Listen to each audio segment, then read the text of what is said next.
जय श्री राधे, जय श्री कृष्णा।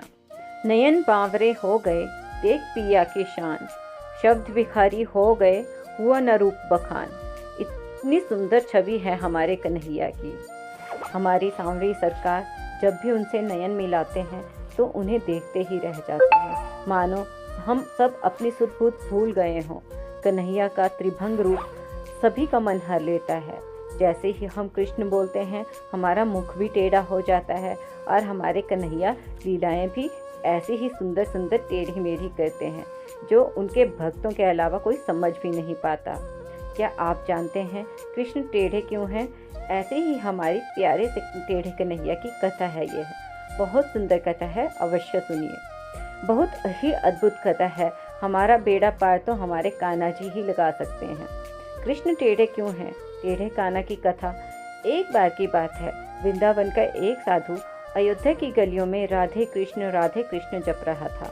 अयोध्या का साधु वहां से गुजरा तो राधे कृष्ण सुनकर उस साधु को बोला, अरे जपना है तो सीताराम जपो, क्या उस टेढ़े का नाम जपते हो?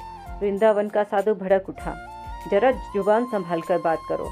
हमारी जुबान भी पान खिलाती है तो लात भी खिलाती है। तुमने मेरे इष्ट को टेढ़ा कैसे बोला? अयोध्या वाला साधु बोला, इसमें गलत क्या है? तुम्हारे कन्हैया हैं ही टेढ़े। कुछ भी लिख कर देख लो, उनका नाम टेढ़ा कृष्ण, उनका धाम टेढ़ा वृंदावन।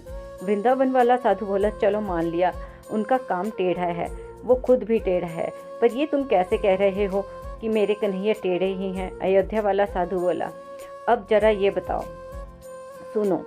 जमुना में नहाती गोपियों के कपड़े चुराना, रास रसाना, माखन चुराना, ये कौन से सीधे लोगों का काम है? और आज तक ये बता कभी किसी और ने किया और उन्हें कभी सीधे खड़े देखा है किसी ने? वृंदावन के साधु को बड़ी बेइज्जती महसूस हुई। उसे आगे से उसे उत्तर देना भी नहीं मिला और सीधे जा पहुंचा बिहारी जी के मंदिर। अपना डंडा डोरिया पटक कर बोला, इतने साल तक तो खूब उल्लू बनाया लाला तुमने हमारा।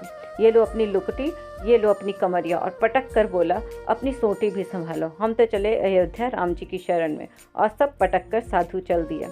अब बिहारी जी मंद मंद मुस्कुराते हुए उसके पीछे पीछे चले। साधु की बाँह पकड़कर बोले, अरे भाई, किसी ने तुझे गलत भड़का दिया है। पर साधु नहीं माना। अच्छा, जाना है तो तेरी मर्जी, पर ये तो बता राम जी सीधे और मैं टेढ़ा कैसे? कहते हुए बिहारी जी कुएं की तरफ नहाने चल दिए। वृंदावन वाला साधु गुस्से से बोला, नाम आपका टेढ़ा कृष्ण, धाम आपका टेढ़ा कृष्ण, काम तो सारे टेढ़े मेढ़े। कभी किसी के कपड़े चुराए, कभी गोपियों के वस्त्र चुराओ और सीधे तुझे खड़े देखा भी नहीं किसी ने, तब तुम्हें टेढ़ा ही कहते हैं।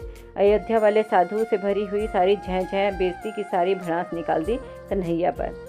बिहारी जी मुस्कुराते रहे और चुप से अपनी बाल्टी कुएं में गिरा दी। फिर साधु से बोले, अच्छा जरा लाइए, मेरी मदद तो कर दीजिए, तनिक एक सरिया ला दीजिए, मैं अपनी बाल्टी निकालूं। साधु सरिया लाता है। कृष्ण सरिये से बाल्टी निकालने की कोशिश करने लगते हैं। साधु बोला, असमझ आई तो मैं अक्ल भी नहीं है, और सीधे सरिये से बाल्टी भला कैसे निकलेगी?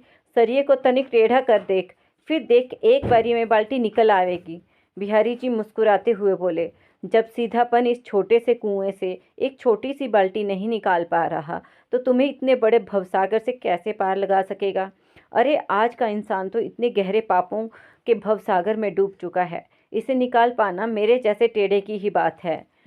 बोलिए वृंदावन बिहारी लाल की जय। तो बोलिए हमारे टेढ़े मेढ़े कन्हैया की जय।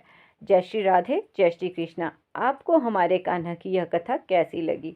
यदि पसंद आई तो कृपया इस वीडियो को लाइक करें, शेयर करें और हमारे चैनल को सब्सक्राइब करें। जय श्री राधे, जय